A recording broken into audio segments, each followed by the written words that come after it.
Namaste students, I am Dr. Aziz Mohammad Khan from Department of Food and Biotechnology, Faculty of Agriculture and Veterinary Science, Jyoti Vidyapeeth Women's University, Jaipur. Today I am going to discuss about the topic radial immunodiffusion.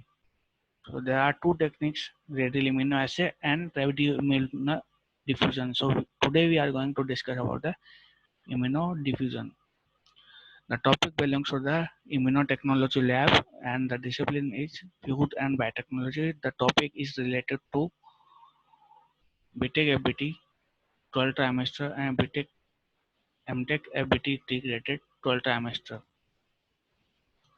So what are the immunodiffusion? As we understand from the three words, radial means it is round, immuno means immune uh, system or immune components, and diffusion means diffuse.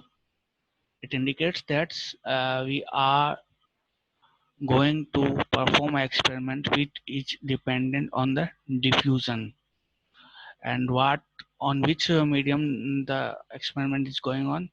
The medium that we are going to use is agar. Okay, we are using a agar substrate for this diffusion. Agar has a particular size in which a particle can diffuse. So we are using agar in this experiment.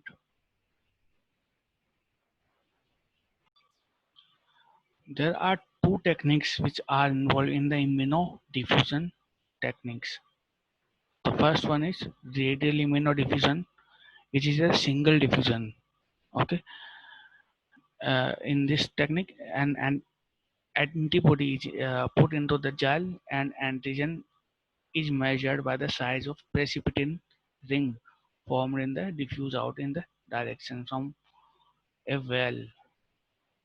Okay, and the second is outer chromic double diffusion, in which both antigen and antibody body diffuse from the wells into a gel medium.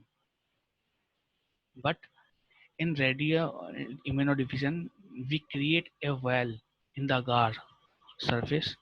Okay, we create a well, and we after creating this well, we insert our antibody, which is specific. Okay, specific antibody,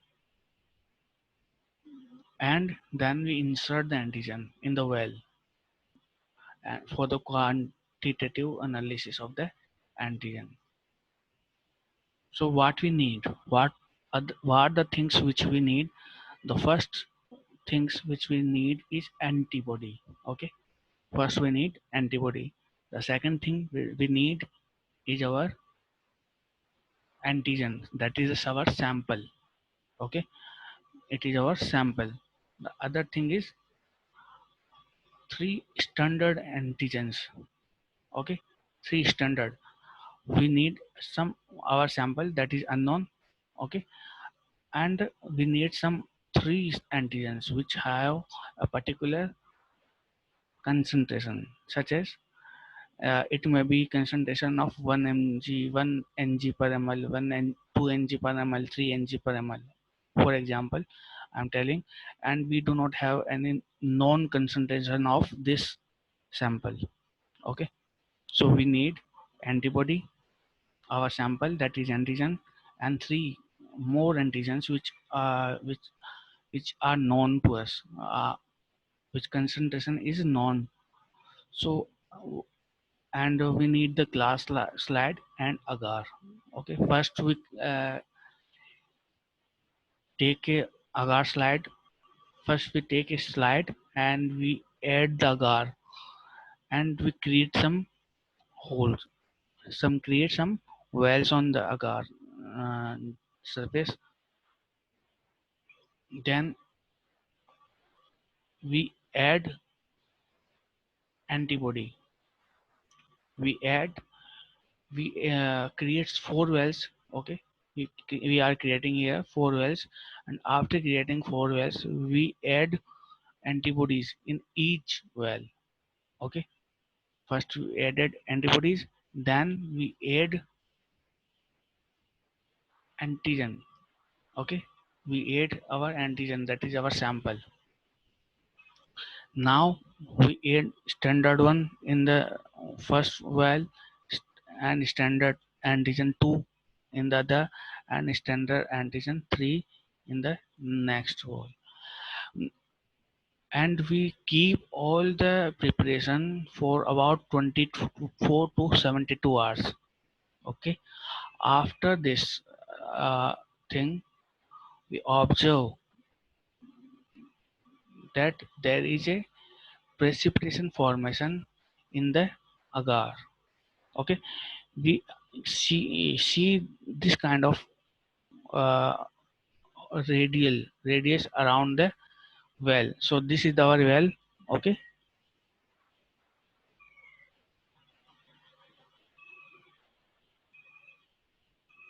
it is our well. Okay, it is our well which containing the antigen and antibody, and we incubated it for 24 to 72 hours. After incubation, we see that this antigen is showing a radial diffusion. Okay, it is showing a zone around it. It is showing a zone. We check the size of this zone. We check the size of this zone. It indicates that the concentration of this antigen is low. Okay. Similarly, in the second number antigen, that is known also, the size of zone is larger than the first. Okay, it is larger than the first, but the third number antigen, the zone is very large because it has higher concentration of antigen. So antigen and antibody react to each other, and more zone is created around the well. Okay, according to this uh, uh, according to these antigens, okay, we can calculate the zone of our sample. Suppose the zone of sample number 1 is 1 9 mg. Okay, and the second number is 18 mg, and the third one is 27 mm. The zone of first antigen is 9 mm, the second one is 18 mm, and the third one is 27 millimeter. And on the basis of that, we create a graph, and the graph showing the straight line. Okay, and on the behalf of this straight line, we can calculate the concentration of our known. Okay, we can also suppose that its zone of inhibition is 13 mm. So we can calculate the concentration of the precipitation and the diameter of the zone.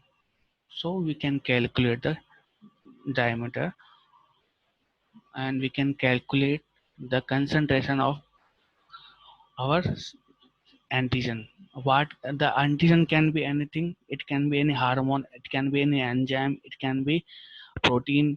It can be any disease causing microorganism. Okay, so we can calculate the concentration of uh, our antigen. So what is the purpose of the radial immunodiffusion?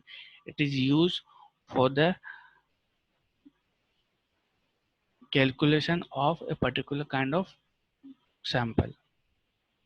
So here this is the method of the experiment. First we added some antigen, we added some antibodies, then we added antigen in each well. Okay, and we observed some zone around the antigen, this zone. Okay, and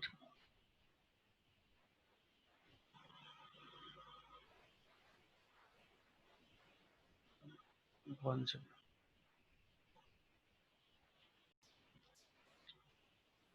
So this is the zone of the antigen which we can calculate. Okay,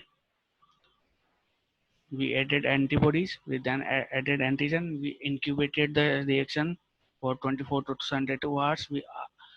We get some zone around the uh, wells, and then we check the diameter of this well, diameter of this zone, and then we interpret the results using the diameter of this zone.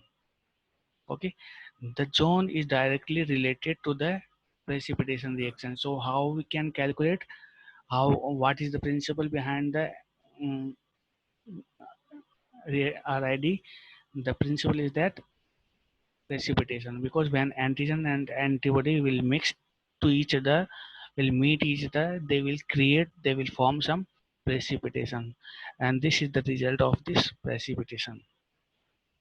This zone is the result of this precipitation reaction. Okay, so we can interpret the results according to these results, that the concentration of antigen is low here, the higher. Okay, this is our sample, the first number antigen, the second number antigen, and the third number antigen, which are known. We can calculate the concentration on the basis of these standard antigen. We can calculate the concentration of our sample.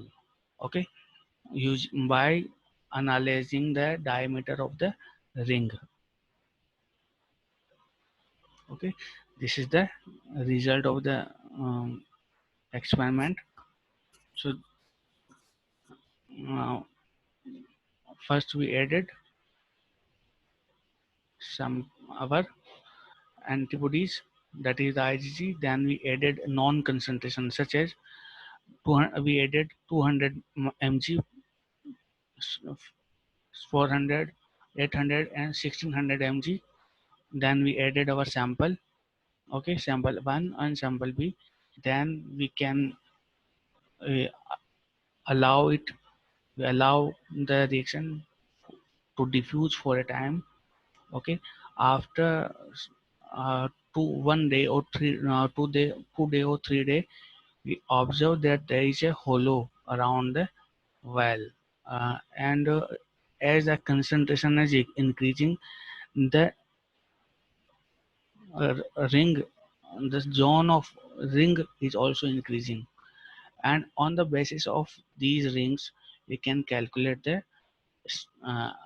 we can calculate the concentration of our antigen using this zone. Okay, using analyzing the diameter of the zone.